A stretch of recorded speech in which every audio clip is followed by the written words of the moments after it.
Os reis de Roma foram finalmente expulsos, mas o que fazer com os deuses de Roma que exigiam reis? Esta é a história da grande ficção jurídica.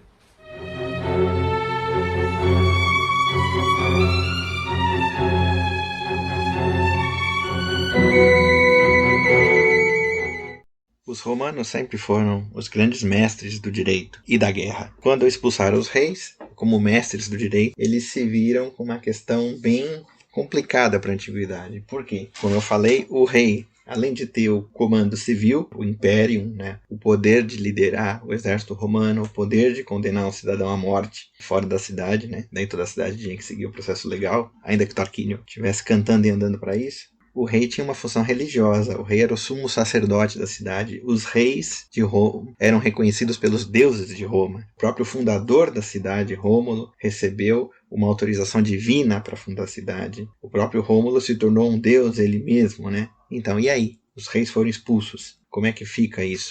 Quanto ao poder civil, o imperium, foi muito simples. O rei era substituído por um cônsul eletivo. No caso, para o negócio ficar um pouco mais republicano e menos tirânico, foi feito 2 cônsules. Aí os plebeus até reclamaram, pô, a gente é um rei só, agora vocês patrícios escolhem 2 reis. Então os patrícios combinam que um cônsul, ele tinha império fora de Roma, o outro tinha dentro de Roma. Eles se revezavam. Um cônsul cuidava do império romano, a região dominada por Roma fora da cidade, e outro cônsul cuidava da cidade em si, administrava a cidade. E eles combinaram o seguinte, só um cônsul, o cônsul em exercício em Roma, usaria os fasces, o símbolo do poder de vida e morte do rei. E com um detalhe, mais uma vez, o face com machado é fora da cidade. O face sem machado é dentro da cidade, porque dentro da cidade nem o rei, nem o cônsul têm poder de vida e morte sobre os cidadãos. Para você condenar alguém, você deveria seguir o devido processo legal.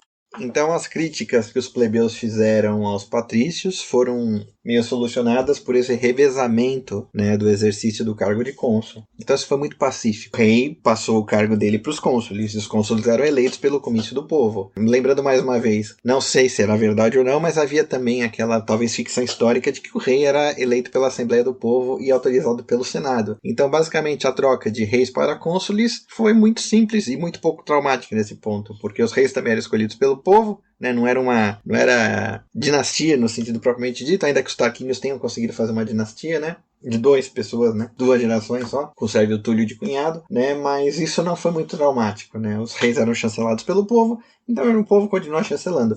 E pelo Senado, através da ficção jurídica da Comitia Curiata, a Assembleia dos Representantes das Gens, que eram os litores que representavam os paterfamilias, que também no final se tornou uma cerimônia meramente de caráter religioso simbólico. Mas as funções religiosas do rei eram problemáticas. Afinal de contas, os deuses, eles eram meio cabeça dura. E se o rito antigo, formal, estava prescrito que o rei deveria oficiar, ou o rei deveria fazer alguma coisa, e aí? Não tem mais rei. O cônsul fazer no lugar do rei, como sucessor político do rei, não era válido para a religião antiga. Se a religião antiga mandava o rei, o rex, ou no caso até deveria ser em grego, pergaminhos, o basileus, fizesse, o cônsul não era rex, não era basileus, cônsul não era reconhecido pelos deuses. Então os romanos, muito espertamente, cargo rei dos sacrifícios, rex sacrorum. O que era o rex sacrorum? O rex sacrorum era um cidadão que era realmente eleito rei de Roma, para funções religiosas. Então, para todos os efeitos, o cara era o rei de Roma para a religião. Quando o texto do sacrifício dizia, a forma litúrgica dizia, o rei deve fazer tal coisa, ia lá o rex sacrorum, eu sou o rei de Roma e eu vou fazer, os deuses estão satisfeitos. Que os deuses romanos sejam tão obtusos e se deixam cair numa palhaçada e numa ficção jurídica dessa, é algo a se questionar. Lembrando que nós estamos 5 séculos antes do cristianismo. Então a gente vê que a religião antiga era bem primitiva,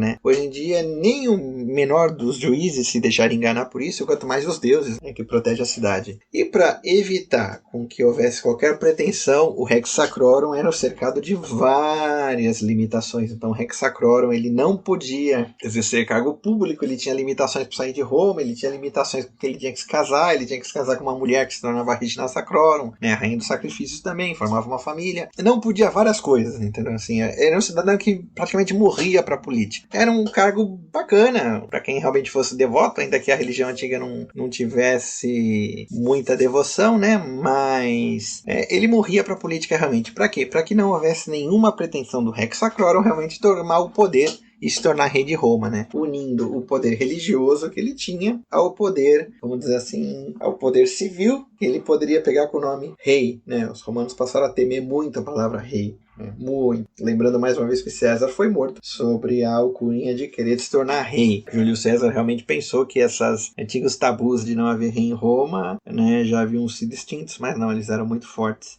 E tanto é que no Império, Roma nunca continuou não tendo reis, né? Só teve imperadores. O termo rei de Roma, ele só voltou mesmo assim no século XIX, século XX, assim, porque rei de Roma é um negócio ofensivo, né? O rei de Roma era aqueles 7 primeiros, depois... Muito bem, então no cônsul estava o poder civil, poder executivo do rei de Roma. No Rex Sacrorum estava, vou dizer, o poder litúrgico, né? Mas o poder litúrgico de exercer. Só que faltou ainda uma outra coisa, que era o poder litúrgico legislativo, né? O poder de discutir as cerimônias religiosas e decidir nessa matéria. Os romanos tinham um colégio, que era uma assembleia, né? Colégio, colegas, né? Um órgão colegiado, né, dos pontífices, né, pontífice ponte, os sacerdotes que faziam a ponte entre o homem e os deuses, né, então eles cuidavam da liturgia. Então a República Romana criou a figura do Pontifex Maximus, Pontifex Maximus, pontífice supremo ou pontífice maior.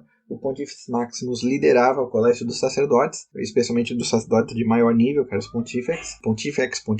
Então os pontífices eram liderados pelo Pontifex Maximus, né? Lembrando que Maximus é maior, não máximo. Também pode chamar de Pontífice Máximo, né? Traduzindo bem castiçamente para o português. E ele realmente assume essa função legislativa do rei de Roma, né? É o Pontifex Maximus que dá as ordens e regulamentos em matéria religiosa em Roma. Não é o Rex Sacrorum. Isso é bem interessante, né? O Rex Sacrorum ele realmente estava com a mão atada em tudo, né? O Rex Sacrorum não podia nem decidir sobre a religião.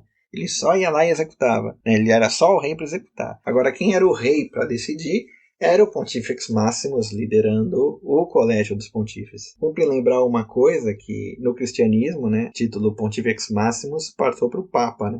Então o Papa é o Pontifex Maximus, né? Você vê nos monumentos em Roma, em latim, né? O nome do Papa com PM, Pontifex Maximus. Só que assim, o Papa está bem diferente do Pontifex Maximus da Roma Antiga, porque o Papa tem poder executivo, legislativo, vamos dizer assim, judiciário sobre a Igreja, né? Ele é bem diferente do Pontifex Maximus, né? Eu diria que o Pontifex Maximus seria, diremos assim, o presidente da Assembleia, como assim, o presidente da Câmara que não executa, mas orienta a Assembleia a passar leis, da mesma maneira o Pontifex Maximus. Então, assim, o Papa ser Pontifex Maximus é simplesmente um uso do termo em latim romano, né? Mas não é um Pontifex Maximus no sentido estrito romano, é bem mais que isso. Eu estaria muito mais perto do sumo sacerdote do Antigo Testamento, né? Lembrando que o Papa tem poder sobre liturgia como o Antigo Pontifex Maximus, mas ao mesmo tempo ele não está preso ao colégio, né, dos cardeais, do colégio pontifical. Ele não está preso a isso, ele pode dar ordens contra isso, entendeu? Ele também não está nem preso aos concílios, né? Essa é a grande diferença entre o Papa e o Pontifex Maximus. Agora, mais uma vez, essa divisão do poder real entre cônsul, Rex Sacrorum, Pontifex Maximus, o Tito Livio coloca bem no início da República, né? Bem na fundação e na transição, mas a gente realmente não sabe se ela levou algum tempo e houve alguns conflitos, né, historicamente para ver, porque muita coisa se perdeu. E o fato da República Romana ter um Rex Sacrorum, poxa vida, por que você ia criar um rei falso para substituir um rei verdadeiro se o negócio já começou uma república? Então para que ter a figura do Rex? Então assim, a presença do Rex Sacrorum indica realmente que a proclamação da República Romana não foi totalmente uma fábula, que Roma nasceu como república e enfiou uns reis lá atrás para ter herói epônimo e para se parecer igual às outras cidades, né? Não, realmente, para que você vai criar um rei fake, um rei falso, para substituir um rei de verdade que nunca existiu? E o Rex Sacrorum, a figura dele é bem antiga e bem conhecida. Então assim, a figura desse Rex Sacrorum para mim é um indicador de que realmente houve uma monarquia em Roma mesmo em tempos memoriais, não é tudo lenda. Ainda que os romanos, para escrever a história deles, tenham, vamos dizer assim, sistematizado de maneira muito ampla o que aconteceu, jogando as instituições republicanas lá dentro. Como eu falei, todo esse período que a gente discute da monarquia, você vê assim que a monarquia era praticamente uma república, né? As instituições da República Romana estavam na monarquia, né? Mas até que ponto isso aí foi enxertado depois, ou simplesmente a República Romana foi uma troca no comando executivo sem mais trauma. Isso a gente nunca vai saber, só um dia pegando a máquina do tempo indo pra lá.